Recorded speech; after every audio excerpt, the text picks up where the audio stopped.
Kamal Perry, people. Art, sport, and society. Another one. Over here on the north side in the port. Y'all should know where it's at by now, New York. Right outside New York, maybe an hour outside the city. You know, about maybe half hour from Queens. Doing my thing, my walk and talk thing. And, it's out here in the elements. I don't, always like to film inside, as being in prison for 20 some odd years, you try to get out every chance you get, and walk around or whatever and, go places, I ain't afraid of the cold. And I've been to some of the coldest places on the Northeast, and anybody that been in Clinton, Dannemora, that's like about maybe, 8 miles from the Canadian border. So you're dealing with some serious cold. And if you go or end up in Attica, near Buffalo, then you're dealing with another cold. But, two of those colds are definitely different. One is wet and one is dry. But man, it'd be like something you just never felt. I'm not saying it's Antarctica or nothing like that, but it's close. So the topic for today is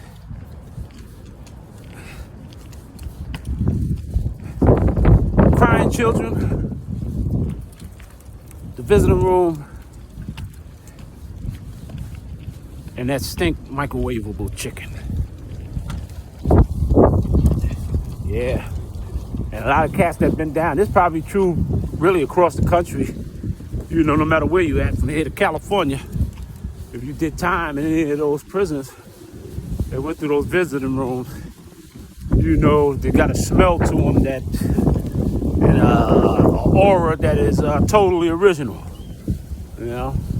Between that nasty chicken flesh cooking in that microwave, the smells of the ladies coming to visit their men, all that mixed into one, the families, and unfortunately the crying children, and that's the reality, A lot of these cats out here that's, slipping and sliding, as they say in Chicago, and, banging, and, on demon time. Well, demons get caught, and, I'm not going to refer to them young brothers as demons, because they not. I know it may seem like that, and, they calling themselves that, popularly, popularly, in terms of popularity, and, and as usual, pop culture, embraces it, swallows it, regurgitates it, and, package it and give it back to us, and we just eat it up, lap it up, demon time now. Unbelievable, man. Unbelievable. Well, unfortunately, them brothers who are on demon time, they have children. And, the next time many of them see them or be in that visiting room, I guess if they're lucky or unlucky, and it's a very sad and unusual affair. And for me, I went to prison at 19 years old. I didn't have any kids, and so it was a different observational post for me, and watching the interaction between, the families, the young mothers, bringing their kids up to see their fathers and so forth and so on, trying to fight to keep themselves together in hopes that one day, if he get out or when he get out, that he can step into his place as a father. Unfortunately, being on demon time usually means that, you know, your sentencing, they're not going to sentence you to, you know, the, how could I say it? You know, you're not going to the children's ride for 1 to 3 years, or, you know, to go play on the carousel for 3 to 6 years in one of the mediums, or, you know, medium facilities or prisons. You know, when you're on demon time, you get demon pay. And, you know, unfortunately for a lot of them brothers, they're going to get demon pay. And, you know, demon pay usually starts out at about 25 to life and up. And so that means that your children are going to grow up in a very, very different situation. And if, you know, if you connected to them, you know, and brother or sister, because they got, you know, woman demons too. But if you connected to your children in any way, you care about them in any way, you know what I'm saying, then this message is for you, you know. And I know you're not going to stop, because I wouldn't stop, you know, when the streets was more important, you know, than, you know, at least seemingly, than the people that I loved, you know, and I wouldn't stop, and that wouldn't stop me. So I'm not under any false pretensions that what I say here is going to stop any of you brothers and sisters that's on demon time. But maybe if I, you know, maybe it may make one of you think, and that'll be good enough for me. And maybe it'll make all of you think, and that'll be even better, because that means that our people win, and your son win, your daughter win, you know, and the rest of humanity wins, because that means that they'll be dealing with somebody who would value their lives just as well as he or she values his or her own. Visiting room, crying children, and that stink microwavable chicken. Man, it was something too, you know. And I remember, man, having to, you know, always anticipating the end of the visit. You know, that's always the saddest part of the visit, obviously, with most prisoners and their families, because you got to say goodbye. You know, after a while, you get used to it, you know. But the most disheartening thing is, you know, to watch the you know, the kids, you know, playing with their fathers, you know, all day. You know what I'm saying? They haven't seen this man, you know, probably in God knows when, or if that was their first time seeing him. And, you know, just to see the look on their face, man, you know, and you can really see, you know, where, you know, the kids are missing this guy, you know, irregardless of whether he's father material or not, you know, just the aura and the presence, you know, of a man, you know, and to have that removed from the child's psychology, you know, creates a vacuum of insecurity and fear, you know. And, you know, kids, they can't articulate that all the time, but, you know, they definitely react to that. And, you know, so what's going on, brother? And so, you know, just seeing that, you know, used to be just very, very, very disheartening, you know, to hear them kids crying, you know, for their father, and, you know, COs, you know, depending upon where you're at, you know, they can be some nasty SOBs, you know, and sometimes it didn't really matter what race they was, you know. Sometimes your own people was, you know, could be just as bad. I ain't gonna say that it was the worst, but they could be just as bad. And, you know, all right, let's go, everybody. You know, they don't give a damn about no crime, baby. They don't care, you know, about this, how hard and tough that separation is. You know, it's like, I guess, metaphorically speaking, you know, in a strange way, it's almost like if you flash back into slavery times, you know, having kids, you know, ripped out of the mother's, you know, arms and sold, or, you know, out of the father's arms and sold, or, you know, but either way, you know, the forced separation.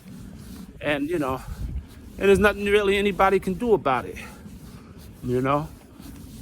But, yeah, man, it was, just something, man, to witness the beginning, of the, well, I wouldn't say the destruction of a family based on a prison experience, but it gives you, an insight into, how that whole emotional process can chip away at the kid and the family, and a lot of child psychologists, and there's been a lot of numbers, thrown back and forth where, most kids, and it is obvious, that have parents that are locked up, they tend to, be dealing with a lot of gray area issues in regards to their own education and growth and development. They're usually always getting in a lot more trouble. Of course, they're a lot more angry, a lot more emotional. And, oftentimes it's a unique situation. And I don't really think that a lot of them kids really have anybody to talk to about that, because what they're being told oftentimes by adults is that, oh, your father is away at school, or, he's away, at some fairy tale place that doesn't exist. Anything that instead of telling the kid the truth. And I understand with some kids, they're just too young. And maybe, hiding the truth at this particular time is a little bit better for them. You know what I'm saying? But, I always frown upon lying when I think that the truth will work. And that, oftentimes we don't give kids the credit to being the resilient, little beings that they are. And, I think it just further confuses them. It makes them more angry when they don't really understand what's going on. And, dad, listen, daddy did something and, he had to go away and be punished. I think it's a little bit more appropriate because, it's a teachable moment for the kid. You know what I'm saying? And at the same time, what it does is it opens up the door of a real relationship between incarcerated father and child, because their relationship can grow from that truth, And the kid, I've seen it, and I've seen kids, who was little as 5 years old, and seen them years later, 10 and 15 years later in visiting rooms, where they was, on their way to school or on their way to college or whatever, but they, still was attached to their father, and they had great relationships with their father, even though their father was in prison, because the initial meetings, was dealing all in honesty. And, they was, I guess able to forgive their father for the mistake that he made, or the bad choice that he made that ended up, and selfish choice, where it ended up with him being away from his son or daughter, So, the truth, oftentimes, is the best result and the best, course of action, Although, a lot of us may feel differently about that, But, yeah, man. Yeah. Visiting room, crying children, and that stink microwavable chicken. Oh man, that smell there, man. It's like it's like cooking a dog.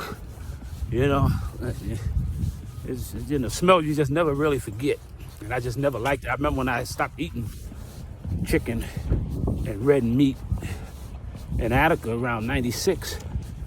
And a lot of that was because I remember, I just got tired of going in the mess hall and getting half-cooked chicken, man. It was, damn near raw. They didn't give a shit, And, and the sad thing about it, they had the so-called prisoners was the one cooking it, and serving it. But, a lot of times when you would work in that mess hall in Attica with them pigs, and I call them pigs because that's what they was, a bunch of hateful pigs, they would, they didn't care because they wasn't eating it, so they didn't really give a damn how you cooked it and gave it to the population, You know what I'm saying? It was always, time constraints and, keep it moving and, you got to get it out of there and then we got to feed it, So when I would have jobs like that, I would have to leave those jobs because I wasn't going to sit there and allow some old decrepit ass cracker, to tell me how to serve people. So I would always, when I would have working mess halls like that, where you didn't, when you couldn't, do things the right way, you know what I'm saying? Then I, get up out of there. Let them other slaves in there, serve that shit. But yeah, man, that visiting room scene, man, is, I wish I could, take it and, and put it on the hip hop scene and, the drill scene, let them really see what really take place in prison, beyond all of the other stuff. Because, you don't usually hear people talk about, the culture of the visiting room in prison. And, the very painful one, particularly at the end, and, yeah, man. It's just an ugly, ugly scene, So a lot of y'all out there, man, you can expect on this channel, to get, and I know you heard it before, but a bird's eye view of these nasty experiences that are waiting for our youth and our future. And I think the more that we expose it, then the less, the less kids are willing to gamble on their future, man. I mean, just seeing it here, hearing it here peripherally or whatever, oftentimes is not enough. You need to be more, cats that's coming home that's willing to share what it is that they went through. And I'm not talking about surface level stuff, We know what type of stuff I'm talking about, internal stuff. Because that's the thing about particularly New York prisons is, the hardest thing really is getting through a bid is psychological more or less than physical, And, so, yeah, man. But them visiting rooms, man, they was something else, man. And, always disheartening for me, always disheartening for me.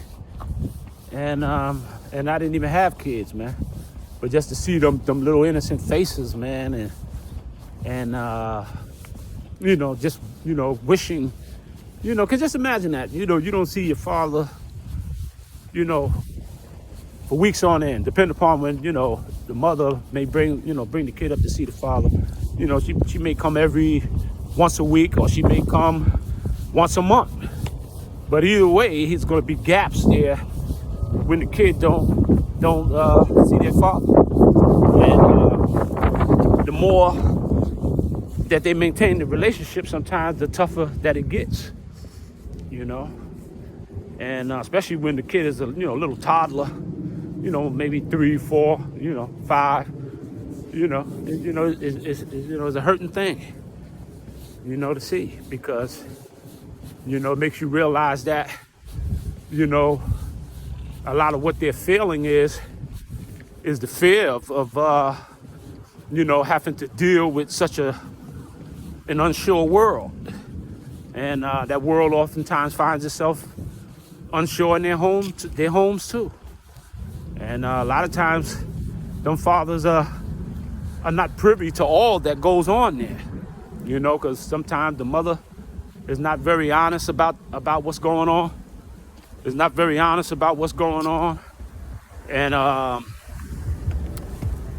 so the kids have to deal with that, And it's a very rough thing.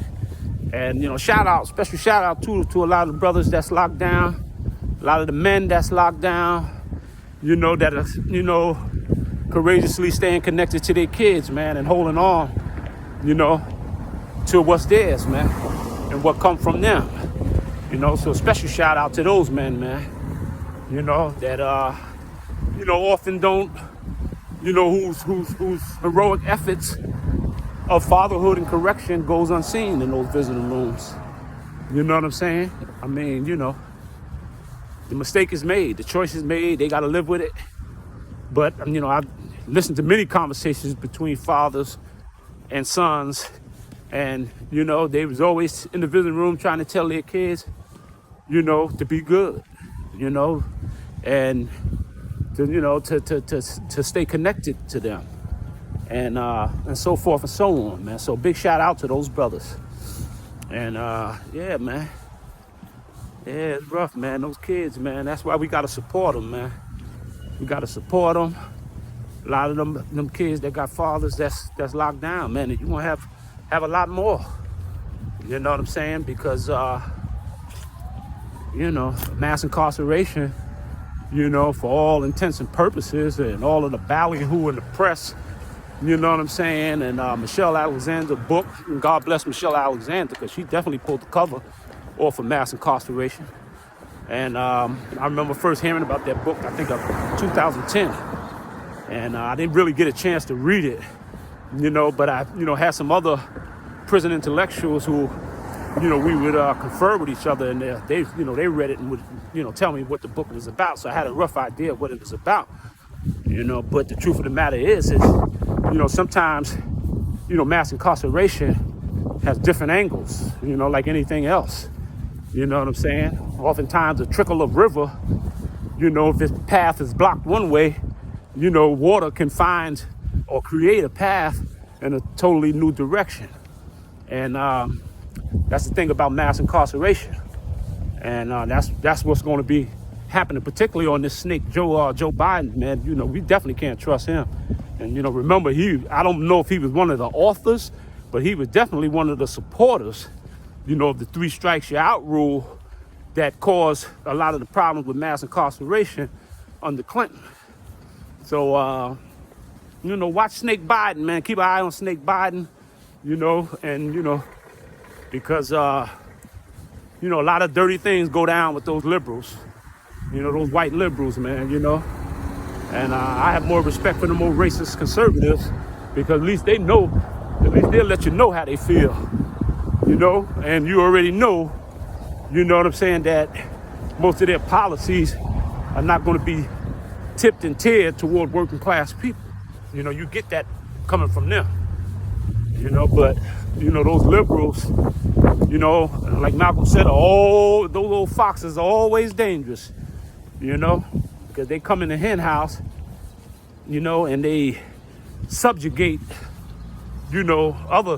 others, or leaders, within the civic community that's attached to the grassroots community and in black churches. And next thing you know, we all drunk off of Kool-Aid, either marching to the jail or having a faster march to the mouth of the cemetery. So yeah, man. Our position has to be enough is enough. Enough of hurting our babies, and enough of hurting our community, man. And like Osiris Shakur said, if you're doing the latter, then you ain't nothing but a punk. Plain and simple. I don't care, what demon time you on, man. You oppressing your own people, you ain't nothing but a punk, just like we was back during the crack era. Just a bunch of punks with guns. You know what I'm saying? Oppressing our own people. Yeah, man. Yeah, man. So that's what it is, man. It's windy out here. A little cold, but not as cold as it's been. But in the wind,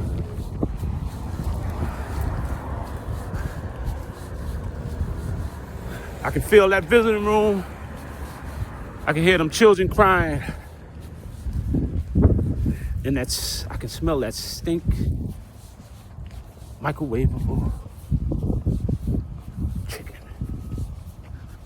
Ugh, burning flesh. Yeah, so that's what it is, man. That's what it is. Yeah, I remember one time, man, I was sitting next to this, my mom's and her husband came to see me one time. And we ended up next to this Italian cat. I didn't really, I mean, we wasn't friends, but we was all right. And,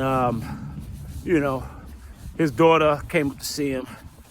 I think she was like about maybe 17, 18, was on the way to college or whatever. But I remember hearing him in the cell block telling some of his friends that his daughter was coming up. He was nervous. And, this is like, this first time he was going to see her, you know what I'm saying? Because his mom's kind of, their relationship was bad. So she took the kid or whatever, and and came back.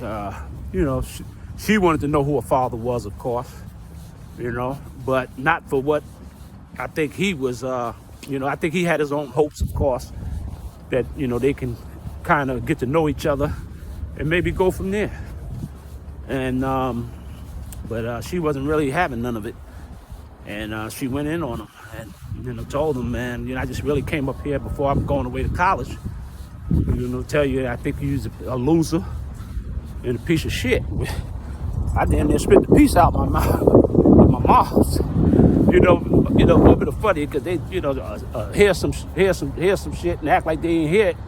And my mom, she was, looking up, half looking up, and her husband, he was trying to stifle a laugh, and yeah, she went in on him, man, and told him, he's a loser. I just came up here because I was on my way to college. I just wanted to know that you're going to have a successful daughter who's not going to have anything to do with you. I don't want you to contact me. Don't ask mom anything about me. You know what I'm saying? I hate your ass. Boom, she got her stuff. She was down there probably all of 15 minutes, And I turned to look at him, and he was just looking like he was kind of a little shell shocked, but he was trying to hide it because people, a few people that was in the visiting room, of course they heard some of it. And she was, got her coat, COs was laughing, and she was out of there.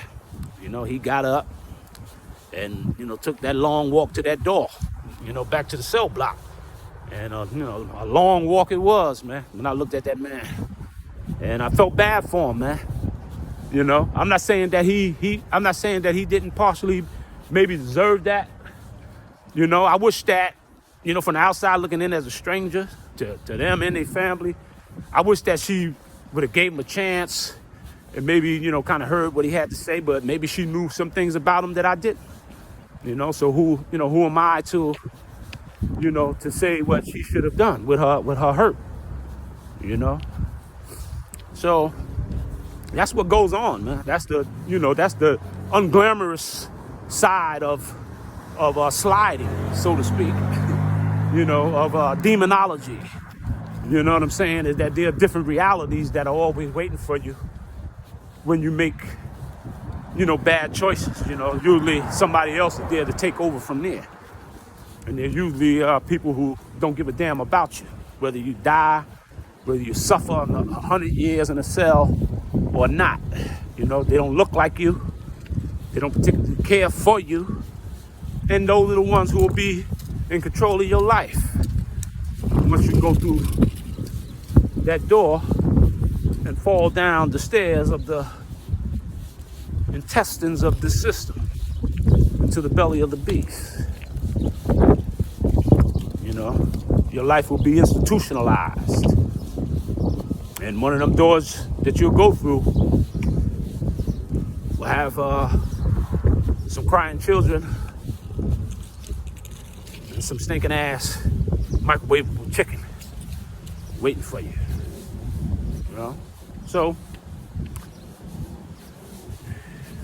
you don't want to be a father, man. You don't want to be a father in prison, man. It's a different dynamic. Different dynamic. And I've seen, some great father and children relationships, man. They having a good time, man. Playing chess, playing checkers, and this and that. And in a lot of ways, and it makes it even the more sadder because it makes you really see the potential of the relationship itself. If this man, life would have been different, if his choices would have been different, you know? And yeah, man. And I have to, and I have to commend a lot of those kids too, man, that, that want these relationships. Because it's easy to, to just say, out of hell with them. I don't know them.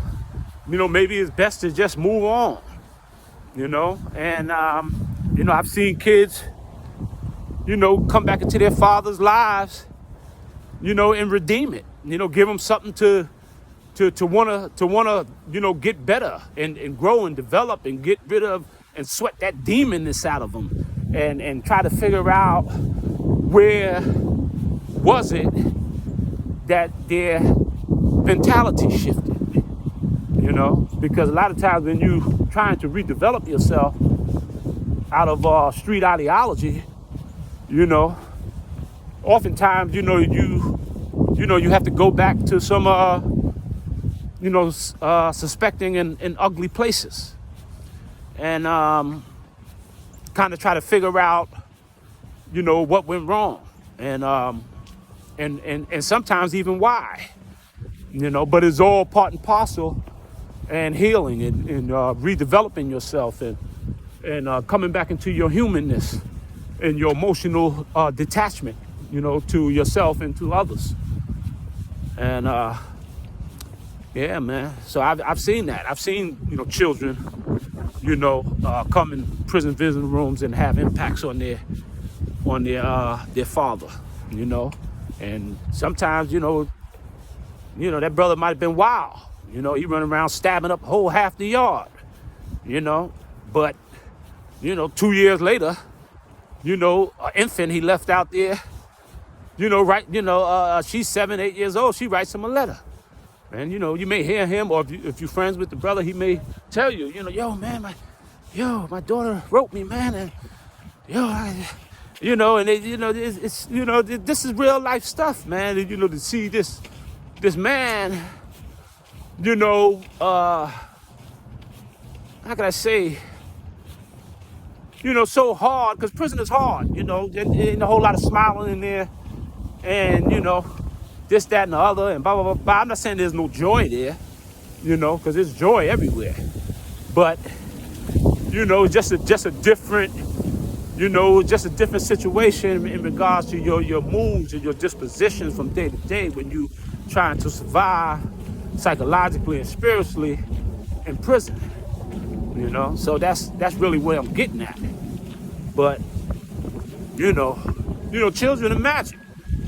And you could be a beast in that cave, man, and have a little arm reach, through those bars and tap you and, change everything for you. And that's, I guess metaphorically speaking, that's how it is, for a lot of fathers that are incarcerated, But the one thing I know for sure is that, nothing really, can account for, the cries and, and screams sometimes even of some children, who have to leave a man whose energy is much different than his mother's and who they have connected to.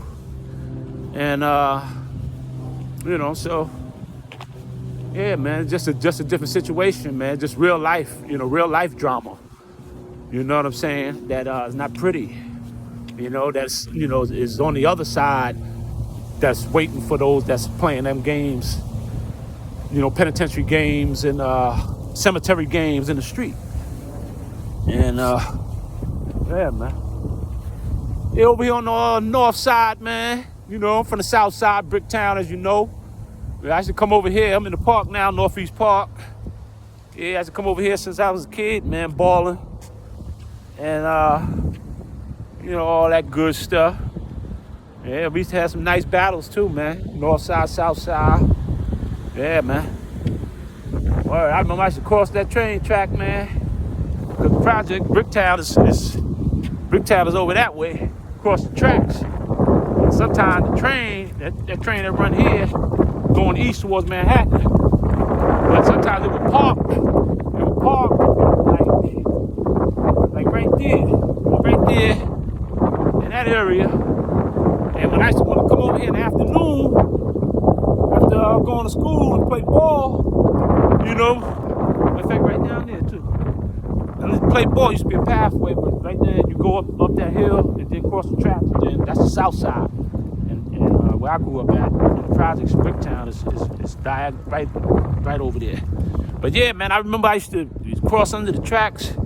Cross under the train, man. My basketball, man. One day, I went up under that train, and my hand hit the third rail.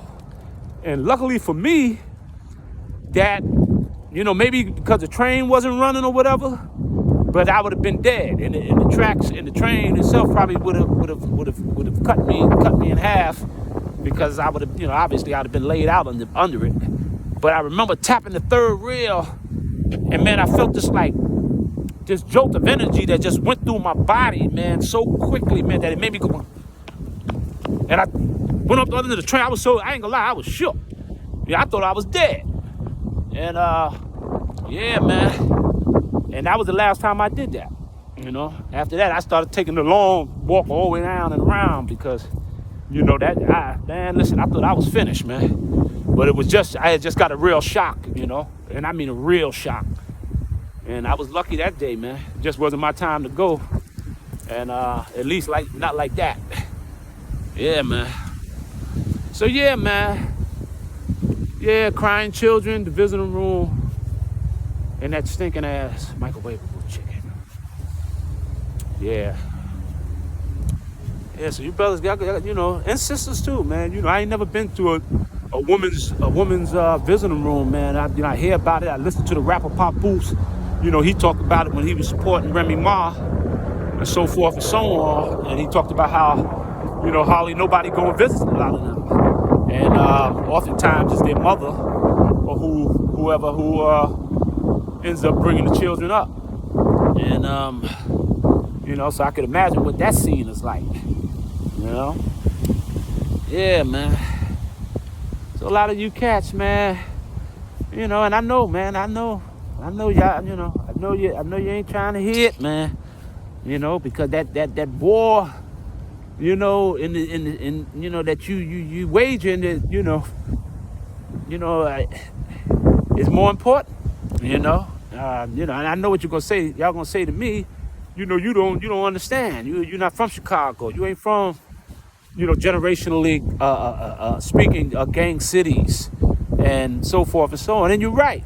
You know, I can imagine to grow up in a section of a city that's so gang infested that, you know, to some degree, your choice is almost already made for you.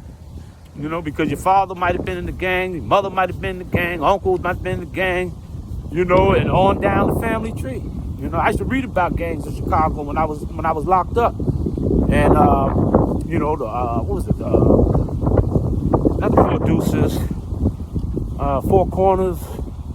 You know, of course, we know about Gangster Disciples and, you know, and Black Disciples and Peace Stone and all of those different groups. But it was some other one early on, and they would talk about, you know, how, you know, they had really assembled themselves to be a defense mechanism for the community against racist white gangs that would come from different parts of Chicago and, you know, call themselves messing around with black folk. And, you know, that was one of the reasons why those black gangs had formed in the first place. That I know for sure. You know, I'm not in depth. I don't know, you know, I'm not a Chicago gang historian, so I'm not going to even sit here and put that front on. But the little bit that I did read about Chicago and gangs, you know, that much I know. That a lot of those early gangs that was formed, you know, they were formed, you know what I'm saying, to be protectorates against, you know, white racists, you know, that would come in and, you know, call themselves, you know, disrespecting the black community and so forth and so on, you know. But, you know, as time went on, those gangs, you know, became, you know, vulturistic and, you know, kind of turned the, how could I say it, the criminal mentality inward, you know. And a lot of that had to do a lot of, you know, social, political, and economic reasons, of course. And that's not an excuse. Those are just realities. You know, they needed money, they needed jobs, you know, and a lot of the tensions that blacks and whites would have, oftentimes, particularly back then, was because they was angry, you know, at the blacks because they felt the blacks was taking their jobs or was going to be threats to their idea of what they felt should be a privileged post within the, you know, the American system. And, you know, when that don't happen, you know, what happens is usually people look around for other groups of people to blame.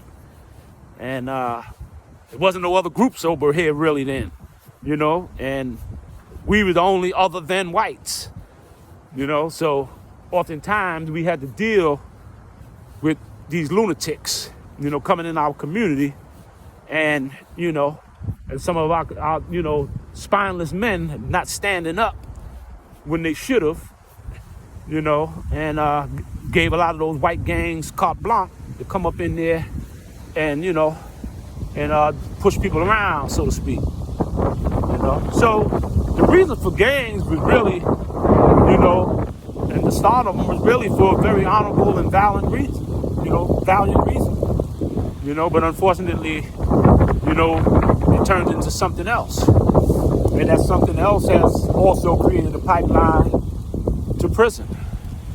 And unfortunately, like I said, many of those brothers are fathers. You know, many of them are fathers, man. And the experience is about to be flipped on its head because it's going to be, you know, it's going to be littered with dealing with, you know, a life inside. You know, not just a life inside and a relationship inside, you know, an institution that they're going to have with their kid, you know, because the chances that they had to have a relationship with him outside or her outside, unfortunately, has been exhausted. And, you know, if something miraculous don't happen like an appeal, then they're going to watch their kid grow up, go on to college, become a father or mother themselves, and that's it, you know.